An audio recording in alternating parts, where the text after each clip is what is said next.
Yang terhormat Bapak Haji Fuad Riyadi, LCMAG, selaku dosen pengampu mata kuliah Ulumul Hadis. Sebelumnya, perkenalkan, kami dari kelompok 10 yang beranggotakan pertama, dengan saya sendiri, Nina Septa Putri dengan NIM 2020-110043. Kemudian yang kedua, teman saya, Injela Umi Kulsum 2020-110061.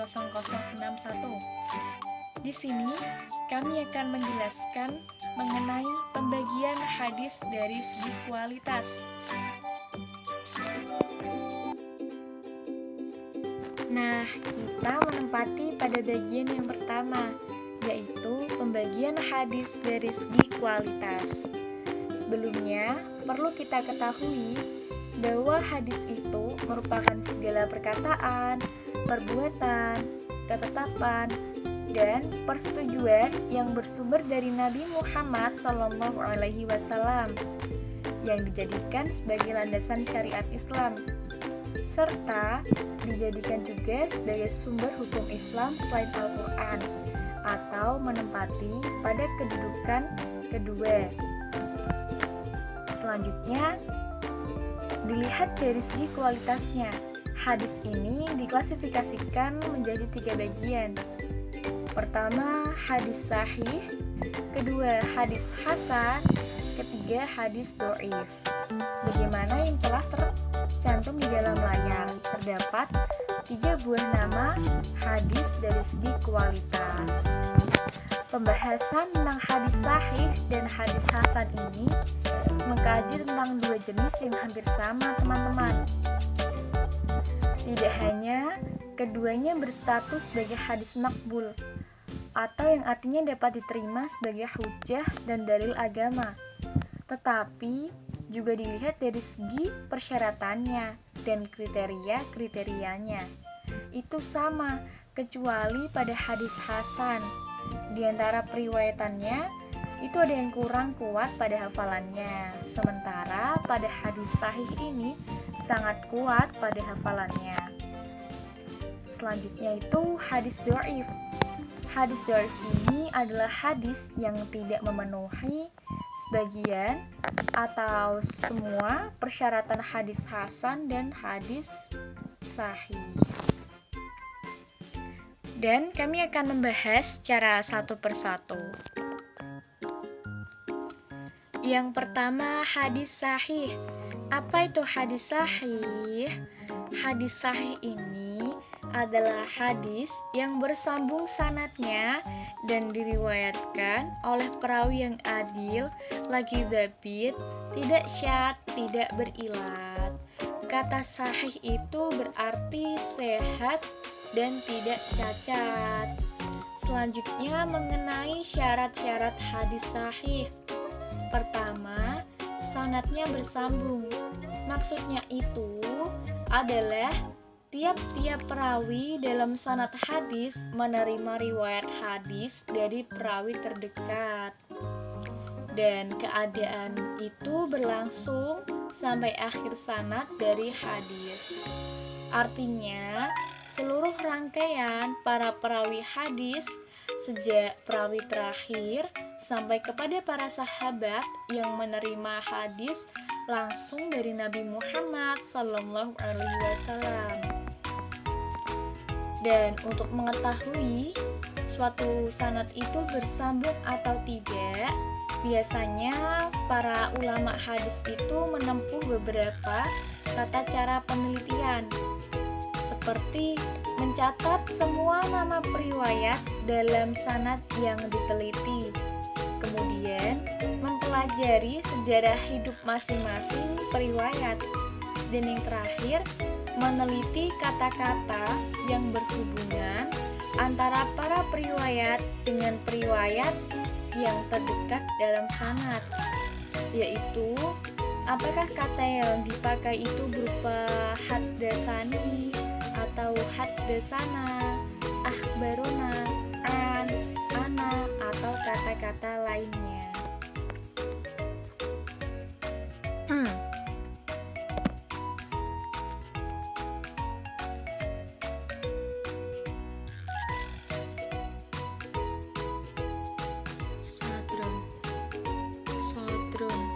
Sadran.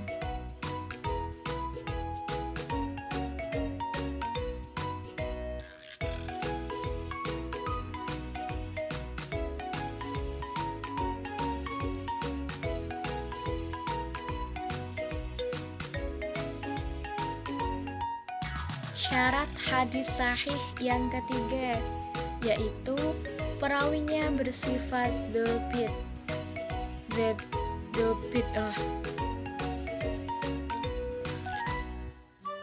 Syarat hadis sahih yang ketiga, yaitu perawinya bersifat dzabit.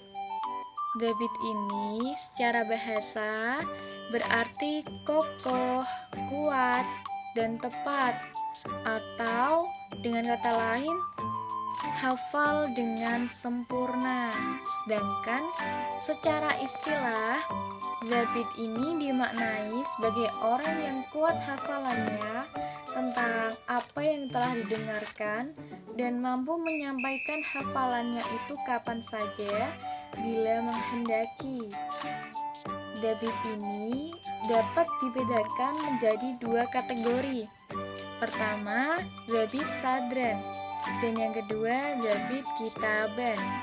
Dzabit sadran ini yaitu terpeliharanya periwayatan dalam ingatan sejak ia menerima hadis sampai meriwayatkannya kepada orang lain. Sedangkan dzabit kitaban ini adalah terpeliharanya kebenaran suatu periwayatan melalui tulisan. Syarat hadis sahih yang keempat, yaitu tidak syadz atau janggal. Maksud dari syadz di sini itu adalah suatu hadis yang bertentangan dengan hadis yang diriwayatkan oleh perawi lain yang jauh lebih kuat atau lebih thiqah. Dan berdasarkan paparan yang telah saya sampaikan ini, dapat kita pahami bahwa hadis yang tidak syadz adalah hadis yang matanya tidak bertentangan dengan hadis lain yang lebih kuat atau lebih thiqah.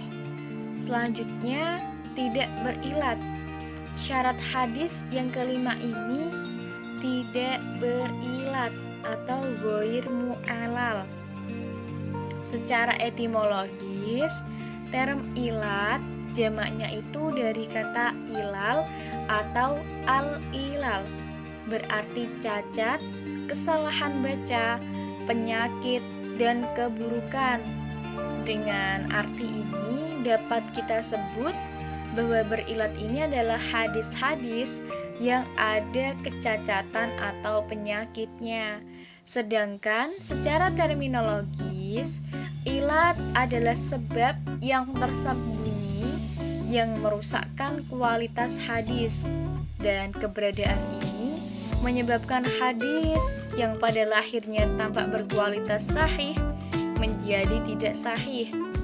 Maka yang dimaksud hadis tidak berilat itu adalah hadis-hadis yang di dalamnya tidak terdapat kecacatan, kesamaran, atau keraguan-raguan. Kemudian mengenai pembagian hadis sahih, para ulama ahli hadis membagi hadis sahih ini menjadi dua bagian. Pertama, sahih li zatihi dan sahih li ghairihi. Perbedaan di antara keduanya itu terletak pada segi hafalan atau ingatan perawinya. Pada sahih li zatihi ini, ingatan perawinya begitu kuat atau sempurna. Sedangkan pada hadis sahih li ghairihi, ingatan perawinya kurang sempurna. Selanjutnya, kita bahas mengenai kehujahan hadis sahih. Para ulama ahli hadis dan sebagian ulama ahli usul fikih serta ahli fikih sepakat menjadikan hadis sahih sebagai hujjah yang wajib beramal dengan hadis ini. Kesepakatan ini terjadi dalam soal-soal yang berkaitan dengan penerapan atau penetapan halal dan haramnya sesuatu. tidak dalam hal-hal yang berhubungan dengan akidah. Namun, sebagian besar ulama juga menetapkan dengan dalil-dalil qot'i, yaitu Al-Quran dan hadis mutawatir. Nah, yang kedua, hadis hasan. Apa itu hadis hasan? Hadis hasan ini bermakna hadis yang baik, atau dengan kata lain, hadis ini hampir sama dengan hadis sahih. Tetapi terdapat perbedaan yang membedakan di antara keduanya, yaitu pada tingkat hafalan. Hadis sahih sendiri sempurna dalam menghafal. Dengan kata lain, sangat kuat pada hafalannya. Sedangkan hadis hasan ini kurang kuat pada hafalannya. Mengenai pembagian hadis hasan, itu dibagi menjadi dua. Pertama, hadis hasan li zatihi. Kemudian yang kedua, hadis hasan li ghairihi. Dan mari kita bahas secara satu persatu. Hadis hasan li zatihi, yang dimaksud dengan hadis ini adalah hadis yang sanadnya bersambung dengan periwayatan yang adil, dhabit, meskipun tidak sempurna. Dari awal sanad hingga akhir sanad tanpa ada keganjilan dan cacat yang merusak. Kemudian yang kedua, hadis hasan li ghairihi. Secara singkatnya itu, hasan li ghairihi ini terjadi dari suatu hadis dhaif jika banyak periwayatannya. Sementara para perawinya tidak diketahui keahlian dalam meriwayatkan hadis. Akan tetapi, mereka tidak sampai kepada derajat fasik atau tertuduh suka berbohong atau sifat-sifat jelek lainnya. Nah, kemudian mengenai kehujahan hadis hasan. Bagaimana kehujahan hadis hasan itu? Jumhur para ulama mengatakan bahwa kehujahan hadis hasan ini sama persis pada halnya hadis sahih, walaupun derajatnya tidak sama. Bahkan ada beberapa golongan ulama yang memasukkan hadis hasan ini, baik hasan li zatihi maupun hasan li ghairihi, ke dalam kelompok sahih, seperti Hakim, Ibnu Hibban, Ibnu Khuzaimah, meskipun tanpa memberikan penjelasan terlebih dahulu. Selanjutnya yang terakhir, hadis dhaif. Apa itu hadis dhaif? Dan penjelasan secara lebih lanjutnya akan disampaikan oleh teman saya, Injela Umi Kulsum. Mohon disimak dengan baik. Assalamualaikum warahmatullahi wabarakatuh. Nama saya Injela Umi Kulsum dengan NIM 20201110061. Di sini saya akan membacakan hadis dhaif. Hadis dhaif berasal dari kata dhuf'un yang berarti lemah atau tidak kuat. Pengertian hadis dhaif menurut beberapa imam. Menurut Imam An-Nawawi, hadis dhaif adalah hadis yang di dalamnya terdapat syarat hadis sahih dan hadis hasan. Menurut Imam Al-Khatib, hadis dhaif adalah hadis yang tidak terkumpul sifat maqbul. Menurut Imam Nur ad-Din, hadis dhaif adalah hadis yang hilang salah satu syarat dari syarat hadis maqbul. Pembagian hadis dhaif dibagi menjadi dua segi. Yang pertama, dari segi persambungan sanad dan dari sifat matanya. Dari segi persambungan sanad, hadis dhaif dibagi menjadi 5, yaitu hadis mursal, hadis munqati, hadis mu'dal, hadis mu'allaq, dan hadis mudallas. Yang pertama, hadis mursal. Hadis mursal diambil dari kata irsal yang berarti melepaskan, karena orang yang meriwayatkannya melepaskan itu kepada Nabi tanpa menyebut riwayatnya. Hadis mursal ini dibagi menjadi 2, yaitu mursal jali dan mursal khafi. Mursal jali adalah tidak disebutkan nama sahabat tersebut oleh tabi'in besar. Mursal kafi yaitu pengguguran nama sahabat dilakukan tabi'in yang masih kecil. Yang kedua, hadis munqati'. Hadis munqati' adalah hadis yang gugur pada sanadnya seorang perawi atau pada sanad tersebut disebutkan seseorang yang tidak dikenal namanya. Yang ketiga, hadis mu'dal, yaitu hadis yang gugur dua sanadnya, dua atau lebih secara berturut-turut. Yang keempat, hadis mu'allaq, yaitu hadis yang dihapus dari awal sanadnya seorang perawi atau lebih secara berturut-turut. Yang kelima, hadis mudallas. Hadis mudallas adalah menyembunyikan cacat dalam sanad dan menampakkannya pada lahirnya dalam bentuk yang baik. Pembagian hadis dhaif dilihat dari segi sifat matanya. Dibagi menjadi dua, yaitu hadis mauquf dan hadis maqtu'. Yang pertama, hadis mauquf. Hadis mauquf yaitu berita yang hanya disandarkan sampai kepada sahabat saja, baik yang disandarkan itu perkataan atau perbuatan, dan baik sanadnya bersambung maupun terpisah. Yang kedua, hadis maqtu'. Hadis maqtu' adalah perkataan atau perbuatan yang berasal dari seorang tabi serta dimauqufkan padanya, baik sanadnya bersambung maupun tidak. Kaujahan hadis dhaif. Kaujahan hadis dhaif ada tiga. Yang pertama, kalangan yang menolak mentah-mentah hadis dhaif. Maksudnya tidak ada tempat buat hadis dhaif di hati mereka. Yang kedua, kalangan yang menerima semua hadis dhaif, yaitu kalangan yang boleh dibilang mau menerima secara bulat setiap hadis dhaif asal bukan hadis palsu atau maudhu'. Yang ketiga, kalangan menengah.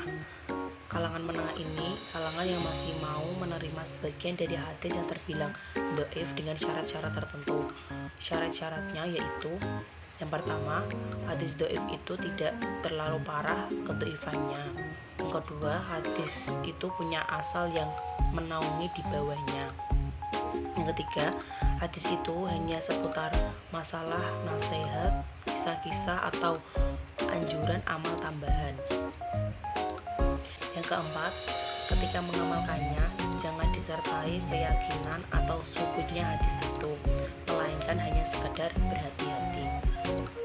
Contoh hadis dhaif yaitu seperti hadis yang diriwayatkan oleh Tirmidzi dari jalur Hakim al-Asromi dari Abi Tamimah al-Hujaimi dari Abi Hurairah dari Nabi Sallallahu Alaihi Wasallam yang menjelaskan bahwa barang siapa yang menggauli wanita haid atau seorang perempuan pada duburnya atau seperti ini, maka sungguh itu telah mengingkari dari apa yang telah diturunkan kepada Nabi Muhammad Sallallahu Alaihi Wasallam.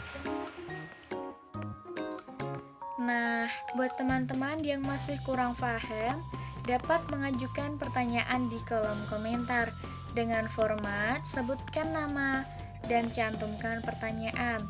Insya Allah nanti dari kami akan mencoba menjawabnya. Sekian presentasi dari kami. Sebelumnya mohon maaf apabila terdapat tutur kata yang kurang berkenan. Semoga apa yang telah kami sampaikan tadi dapat bermanfaat bagi para penonton dan khususnya dapat memenuhi tugas mata kuliah Ulumul Hadis. Akhirul kalam, wabillahi taufiq wal hidayah. Assalamualaikum warahmatullahi wabarakatuh. Terima kasih.